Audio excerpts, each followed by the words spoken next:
हाय, मैं सोनिया विद्या गुरु से current affairs का नया सेशन स्टार्ट करने वाले हैं। अगस्त का करंट अफेयर्स का सेशन है। ये सेशन में स्टार्ट करूंगी, बहुत सारे इंपॉर्टेंट क्वेश्चन कराऊंगी।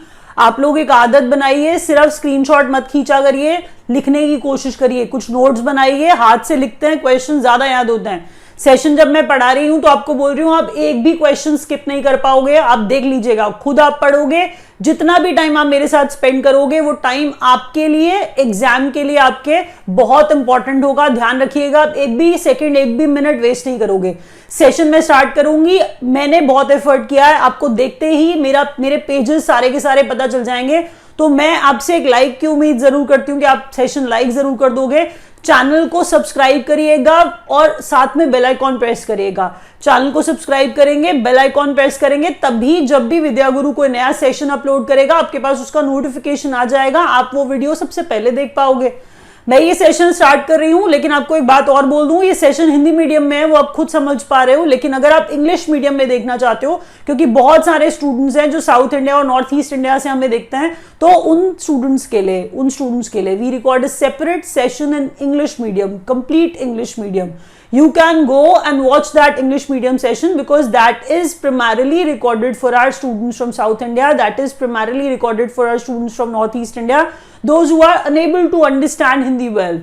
सेशन में स्टार्ट कर रही हूं, पहले क्वेश्चन पे आ जाती हूं और एक एक क्वेश्चन आपको मेरे को याद करके बताना है हर हाल में।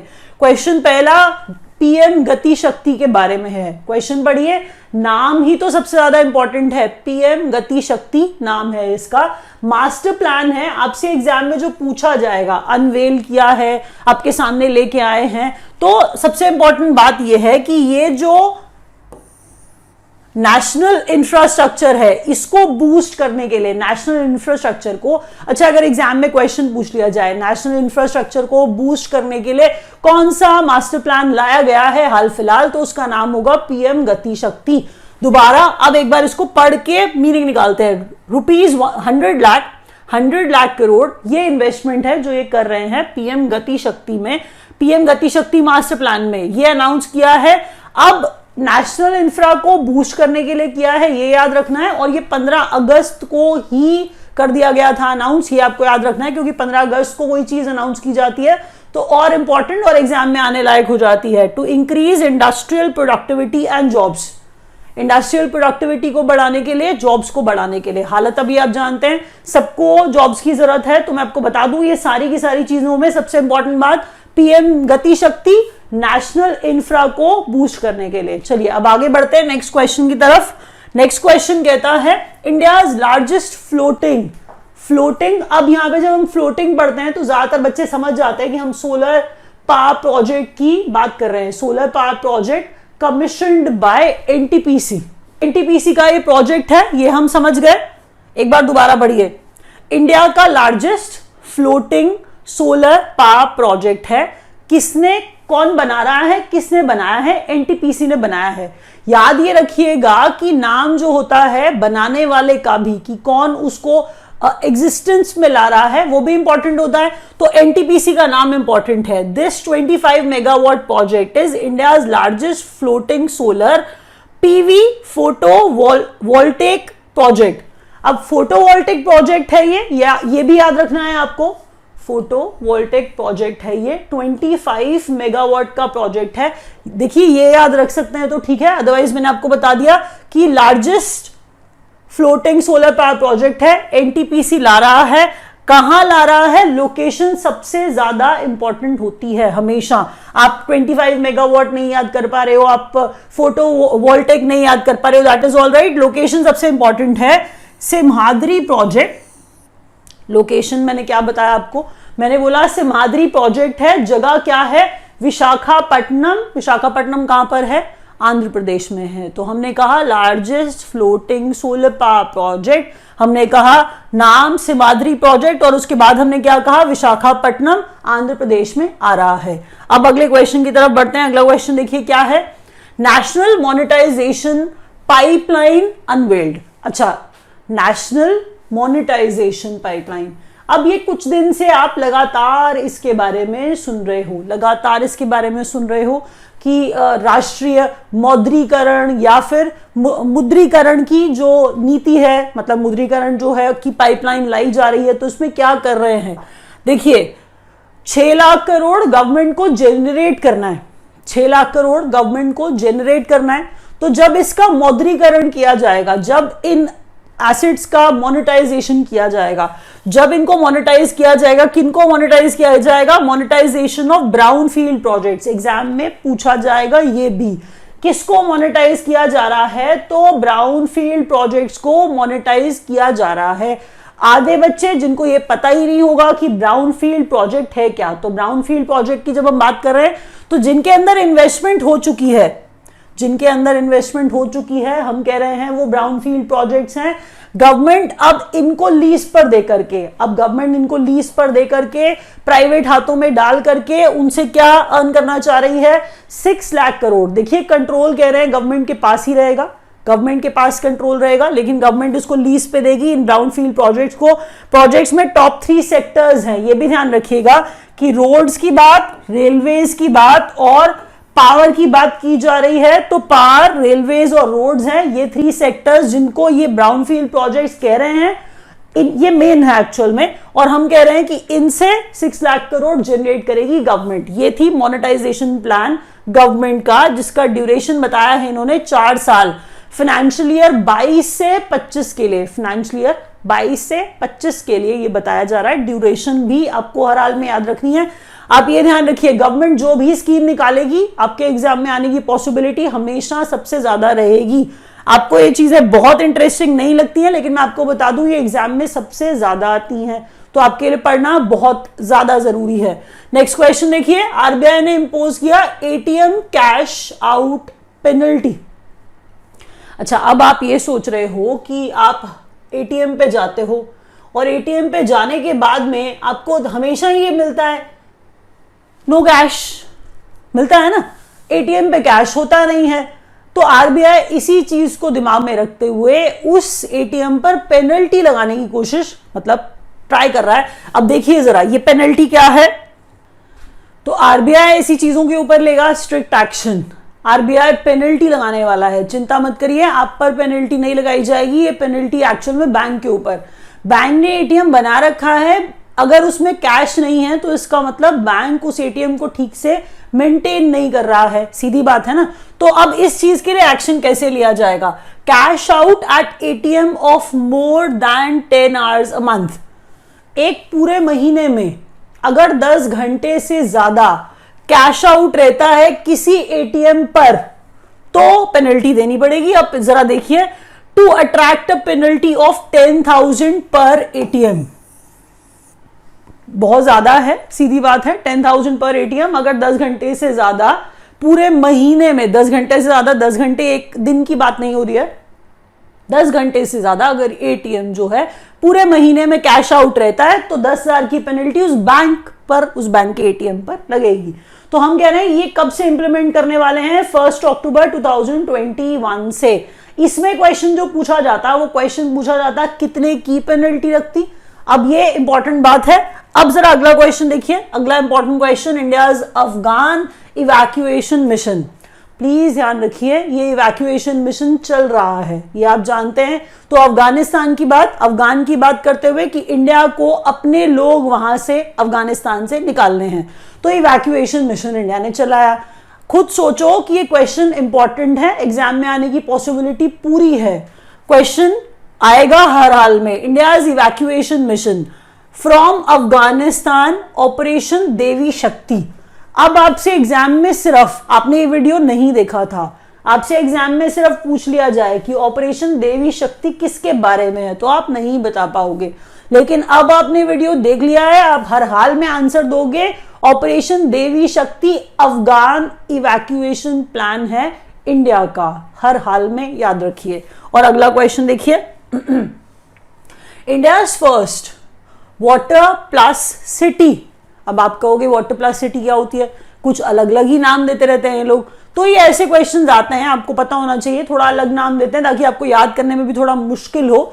वाटर प्लस सिटी किसी को कहा है, इंदौर को कहा है। पिक्चर लगाने का पर्पस ये था कि अब देखिए कुछ बच्चे ऐसे हैं जो लिखते रहते हैं कि अगर आप पिक्चर्स लगा दोगे तो हमें शायद याद थोड़ा जल्दी हो जाएगा, इसीलिए थोड़ी पिक्चर्स लगाई है इस बार।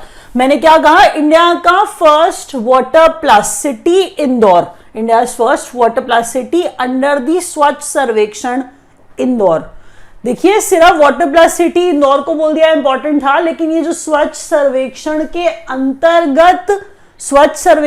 अंतर्गत उसको फर्स्ट वाटर प्लस सिटी बोला है, वो इंदौर बन गया है, पहले ये याद रखिए। और दूसरा क्राइटेरिया क्या था, क्राइटेरिया था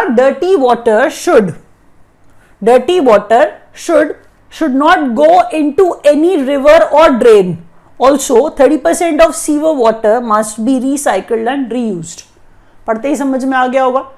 डर्टी वाटर जो होता है हम सीधा का सीधा ड्रेन कर देते हैं, लेकिन किसमें, सीधा रिवर में कर देते हैं, आप जानते हैं। तो ऐसा नहीं करना है। और जो सीवर का वाटर है वो भी 30% फिर से इस्तेमाल किया जाएगा रिसाइकल्ड एंड रीयूज्ड। तो हर हाल में इंदौर याद रखिए।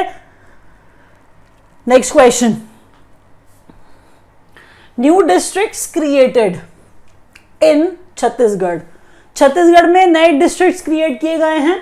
आप ये सोचो ना कितना इंपॉर्टेंट क्वेश्चन है। बात चाहे छत्तीसगढ़ की हो रही है, लेकिन डिस्ट्रिक्ट बनाना, डिस्ट्रिक्ट जो है किस तरह के, वो जरा एक बार देख लेते हैं।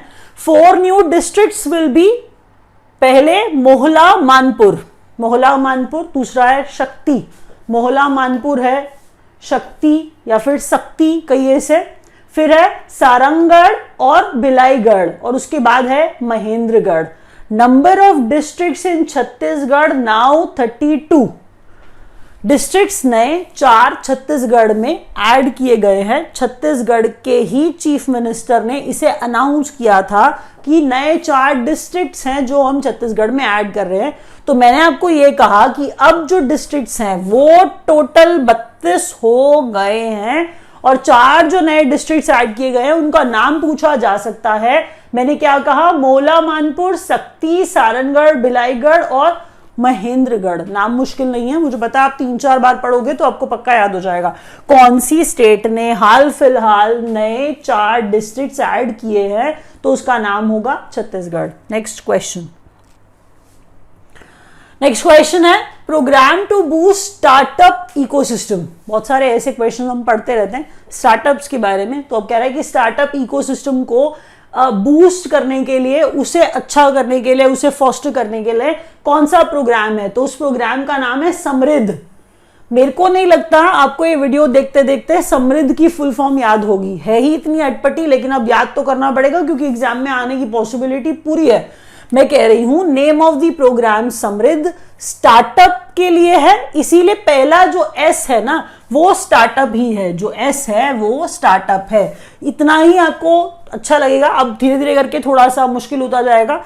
स्टार्टअप, ए से एक्सेलरेटर्स, समृद्ध में एस स्टार्टअप है, ए एक्सेलरेटर है, एम अब यहां पर accelerator of MeitY for product. अब आप कहोगे कि आर तो आया नहीं, ये प्रोडक्ट का आर ही पकड़ रहे हैं जी, तो थोड़ा अटपटा है, मैंने आपको स्टार्टिंग में पहले ही बता दिया था। तो मैं कह रही हूं स्टार्टअप एक्सेलरेटर्स ऑफ मेटी, एम शुक्र है एम उन्होंने डाला है, और मेटी फॉर उसके बाद प्रोडक्ट का आर उठा लिया, इनोवेशन का आई भी है पकड़ा है, डी का डेवलपमेंट भी पकड़ा है, और ग्रोथ का जो है एच पकड़ लिया है। तो मैं क्या कह रही हूं यहां पे देख लीजिए, समृद्ध है startup accelerators of MeitY for product innovation, development and growth. Samridh की फुल फॉर्म थोड़ी सी अटपटी है, लेकिन 2-4 बार बोलिए याद हो जाएगी।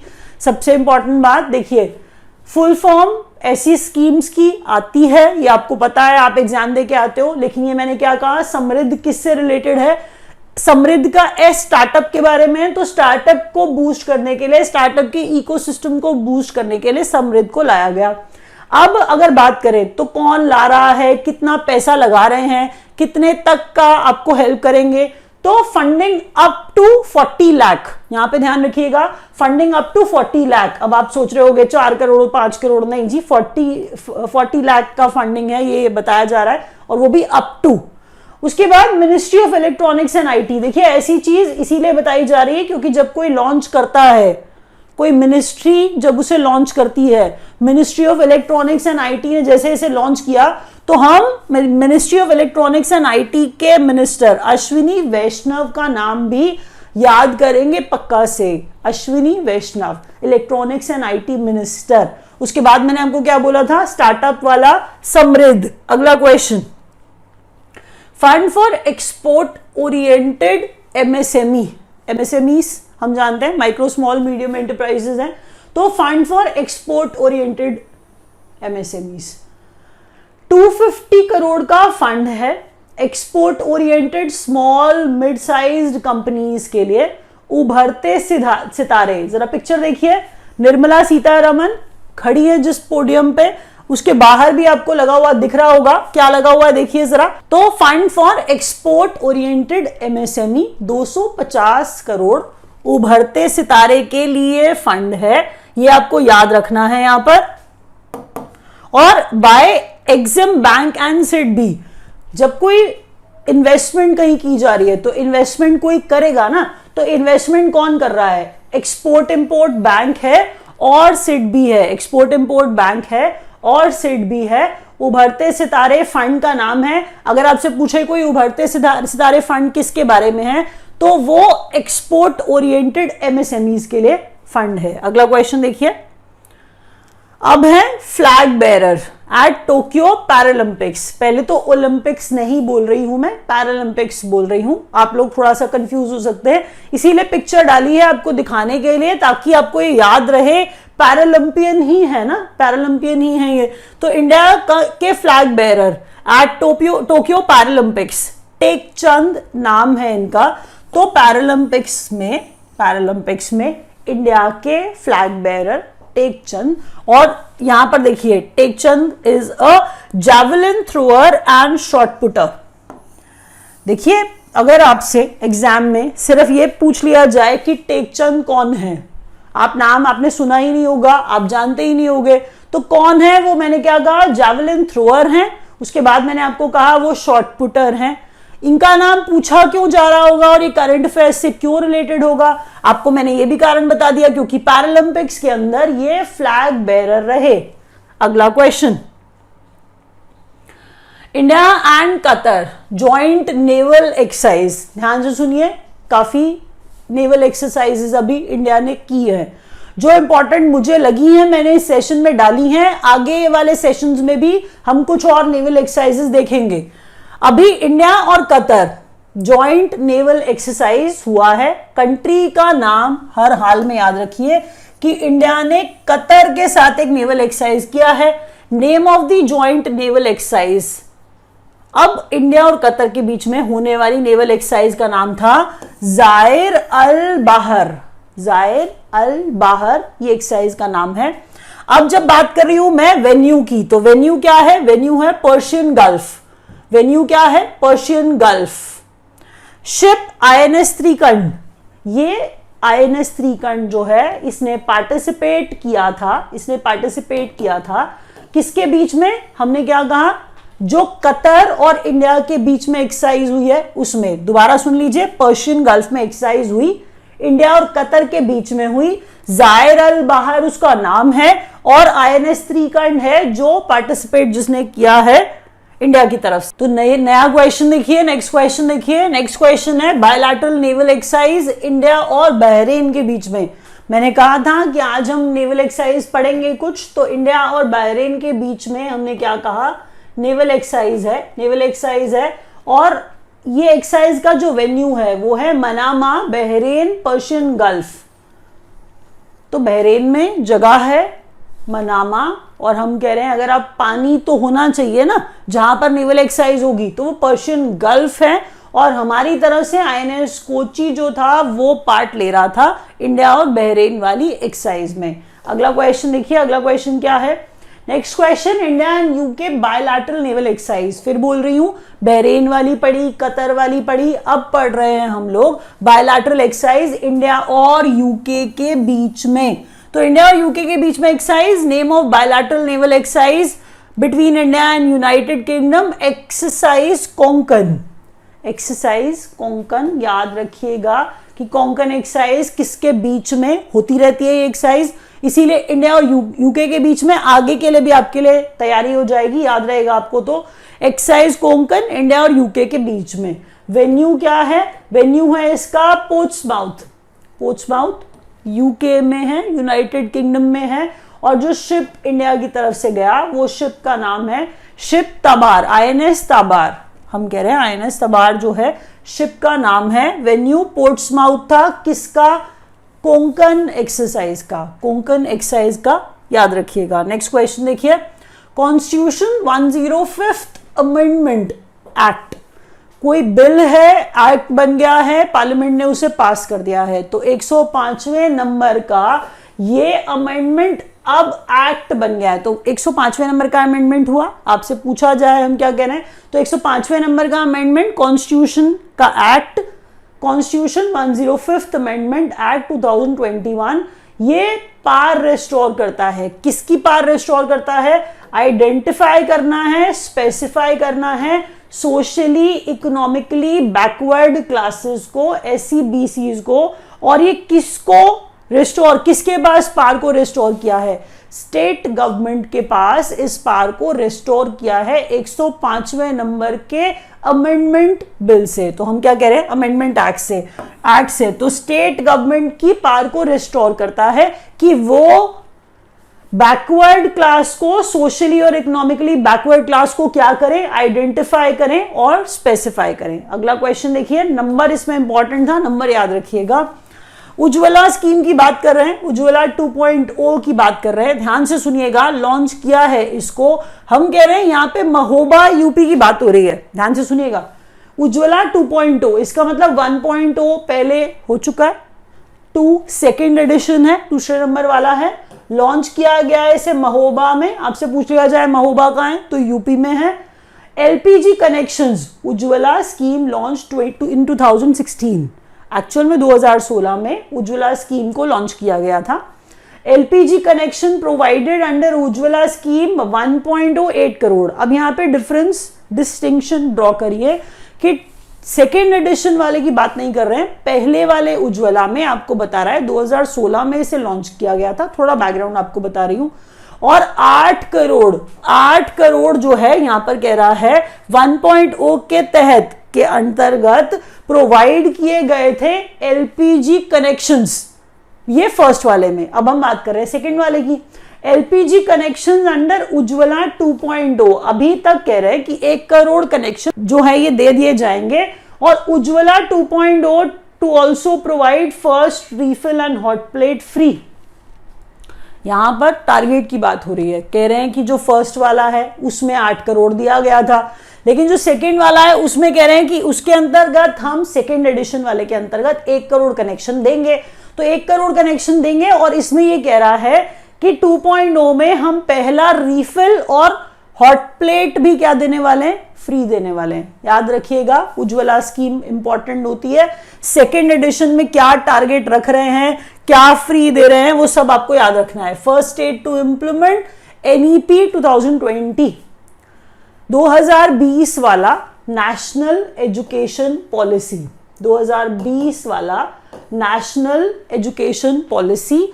अब जब इसकी बात कर रहे हैं, कुछ चीजें यहां लिखी भी हुई हैं पिक्चर के अंदर, यहां पर देखिए, first state to implement national education policy 2020 Karnataka है। हर हाल में याद रखिए नेशनल एजुकेशन पॉलिसी। आप कहोगे 2020 वाली है, मैम 2021 में पढ़ा रही है, मैं ये नहीं कह रही हूं।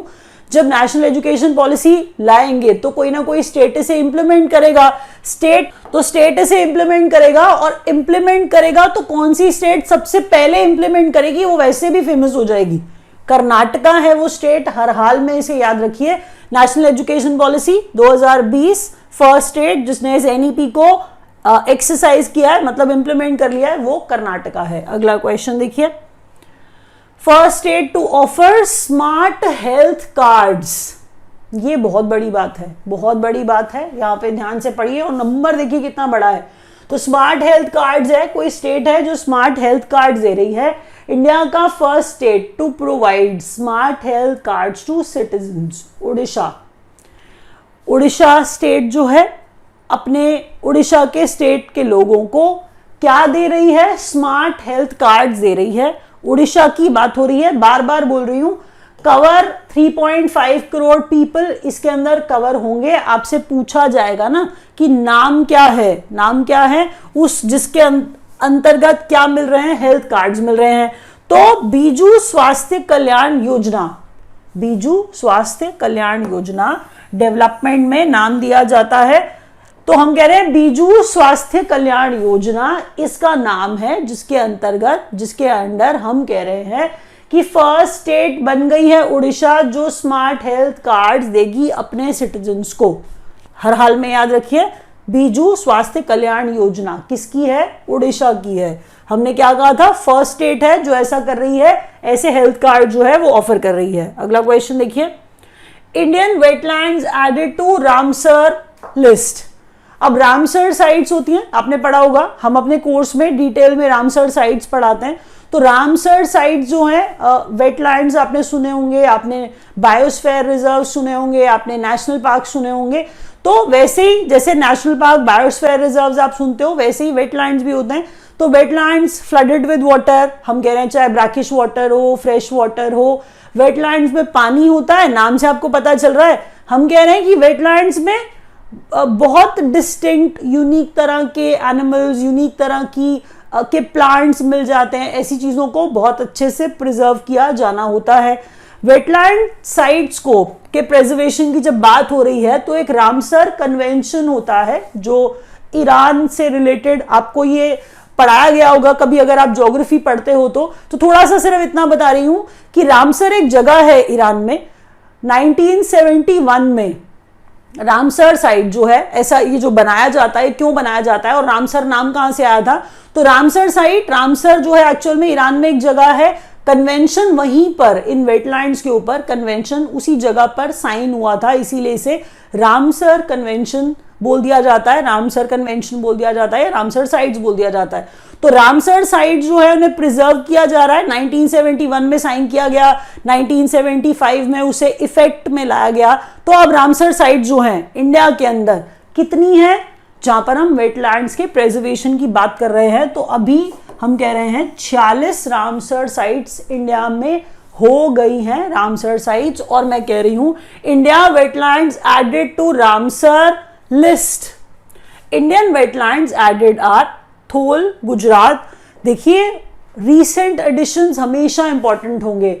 आप कभी भी क्वेश्चन रामसर साइट्स वाला कहीं भी देखोगे, आप बिल्कुल भी मत छोड़ना। अगर आपने खुद तैयारी, आप खुद भी पढ़ते रहते हो, तो रामसर साइट्स आपको बिल्कुल नहीं भूलना है। मैं कह रही हूं थोल गुजरात जो है हाल फिलहाल ऐड किया गया।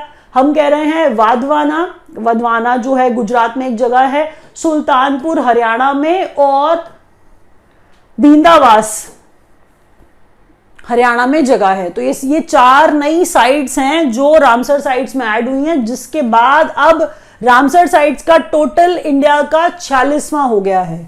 तो वेटलैंड्स प्रिजर्वेशन की बात हो रही होती है, प्रोटेक्शन की बात हो रही होती है जब हम रामसर साइट्स का वर्ड इस्तेमाल करते हैं। तो पार्टीशन हॉरर्स रिमेम्बरेंस डे, यहां पे ध्यान से देखिए, पार्टीशन हुआ था उस समय, काफी प्रॉब्लम्स हुई थी आप जानते हैं। लेकिन ये जब 15 अगस्त को स्पीच दे रहे थे प्रधानमंत्री, तो उन्होंने ही इसे अनाउंस किया था। आप देख भी पा रहे हो मेरे पीछे पिक्चर में।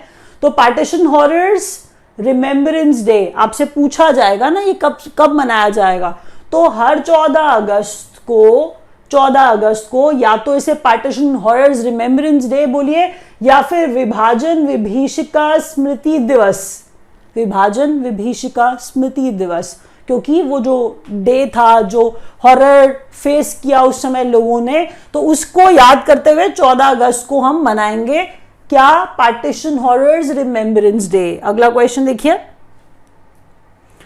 India's first e vehicle friendly highway. ई व्हीकल फ्रेंडली हाईवे का मतलब भी डिस्कस करेंगे।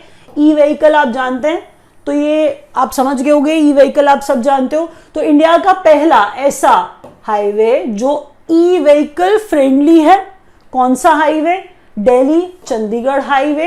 देखिए व्हीकल्स, जब ई व्हीकल फ्रेंडली हम उसको बता रहे हैं तो कुछ ऐसा किया गया होगा ना जो ऐसे ई व्हीकल्स के लिए फेवरेबल हो, कोई चार्जिंग स्टेशन लगा दिया गया होगा। तो India first e vehicle friendly highway Delhi Chandigarh highway बना है, और सोलर बेस्ड इलेक्ट्रिक